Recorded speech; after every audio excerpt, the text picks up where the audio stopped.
कोई ऐसा समय है जब लोगों को लगने लगे कि नहीं ये वाला SIP में करके हमने गलत कर दिया और फिर उसको मैं स्विच करना चाहता हूँ, बदलना चाहता हूँ, दूसरे पे जाना चाहता हूँ, ऐसा कोई मैकेनिज्म है? ये एक बहुत ही बढ़िया क्वेश्चन है। फाइनेंस का मार्केट में इसे कहा जाता है stop loss. Stop loss share market के केस में ज़्यादा ये लाजमी है कि जब आप कोई शेयर खरीदते हैं तो आप तो इस अंदेशा से खरीदते हैं कि ऊपर की तरफ जाएगा, इसकी गारंटी तो कहीं नहीं है। पर अगर वो ऊपर नहीं गया और खुदा ना खास्ता वो नीचे गिरा, तो नीचे जब गिर रहा होगा तो किस लेवल तक गिरेगा कि हम बर्दाश्त करेंगे।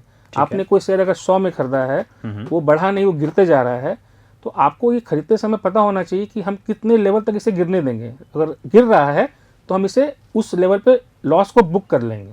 अच्छा, 80 में बुक करेंगे, 60। तो उसी तरह SIP में अगर आप अवलोकन करेंगे तो हो सकता है कि कुछ परफॉर्मेंस, देखिए आप एक उम्मीद पे इन्वेस्टमेंट करते हैं, वो उम्मीद अगर खरी नहीं उतरी, मार्केट आपके सपोर्ट में नहीं रहा, तब हो सकता है रिटर्न उसमें बिल्ट नहीं हो रहा हो। तो इसमें हर का अनुभव अलग है। मैं अपना अनुभव शेयर कर सकता हूँ, साझा कर सकता हूँ कि जनरली मैं क्या करता हूँ, साल में एक दिन फिक्स कर लिया हूँ, मेरा जन्मदिन का दिन। अच्छा, वो मैं भूलूंगा नहीं। तो जन्मदिन के दिन मैं अपने पूरे पोर्टफोलियो को देखता हूँ कि भाई मैंने इस फंड में पैसा लगाया था, मेरी उम्मीद थी कि यह फंड मान लीजिए 15% देगा, या तो उससे ज़्यादा दिया, कम दे रहा है। तो कम दे रहा हो तो मैं उसको स्टडी करता हूँ कि क्या कुछ पर्टिकुलर रीज़न की वजह से कम दे रहा है। लगता है कि नहीं सब कुछ ठीक है, दूसरे फंड अच्छा दे रहे हैं, खाली उस फंड में प्रॉब्लम है, तो मैं उसे और इन्वेस्टमेंट नहीं करूंगा। मैं उसको स्विच करने की सोचूंगा। तो साल में एक दिन, प्रॉब्लम क्या होता है कि हम आज पैसा लगाते हैं और कल देखना स्टार्ट कर देते हैं मोबाइल पे सब तरह के एप्लीकेशंस में कि इसका आज का NAV ये कितना प्लस माइनस। वो इन्वेस्टमेंट नहीं है।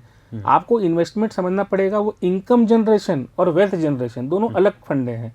तो SIP में आप वेल्थ क्रिएट करना चाह रहे हैं, उससे आप आमदनी नहीं करना चाह रहे हैं। अच्छा, एक पूंजी खड़ी करना चाह रहे हैं भविष्य के लिए। तो उसके लिए आपको सब्र यानी कि पेशेंस रखना पड़ेगा, और साल में एक दिन फिक्स कीजिए जो दिन आपको याद रहे। वो कोई भी दिन हो सकता है, first year of financial year भी हो सकता है, 1 जनवरी हो सकती है, आपका इंक्रीमेंट का डेट हो सकता है, शादी का सालगिरह हो सकता है। जब आपको लगे कि दिन याद है, अपने पोर्टफोलियो को बैठ के निहार लीजिए एक बार कि कौन कौन से फंड अच्छा कर रहे हैं, उनको हम आगे कंटिन्यू करेंगे। जो अच्छा नहीं कर रहे हैं उनको हम अपने वित्तीय सलाहकार से या कुछ पढ़ के, कुछ जानकार लोगों से सलाह लेके उसे चेंज कर लेंगे। प्रभातखबर.com, विश्वास वही, रफ्तार नहीं।